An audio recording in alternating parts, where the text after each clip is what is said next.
A massless spring with a spring constant of 8 newtons per meter rests on a smooth and level table. The 4 kilogram mass is moved 6 meters to the right and is released at t equals 0 seconds. What is the acceleration of the mass when it is 2 meters to the left of the equilibrium position? Okay, we want to begin by recalling that the force of any object is going to be equal to the mass times acceleration. Now, since we're working with springs, the force of a spring is going to be equal to the negative k, which stands for the spring constant, times the position. Okay?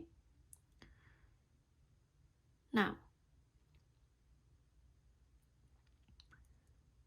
with these two equations for forces, we can combine them to get ma equal negative kx.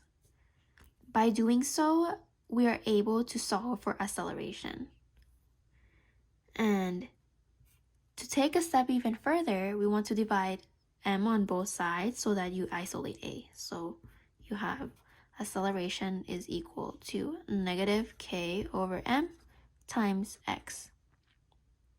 Okay, so now with this equation, we want to plug in what we have, the information that is provided here, what we know, into the equation over here. So you have a is equal to the negative spring constant. Spring constant here, it says that it's 8 newtons per meter over the mass, which it says here that the mass is 4 kilograms times the position.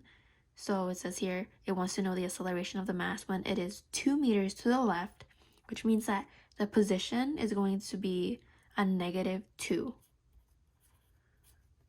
Okay? If it's to the right, it's going to be a positive 2.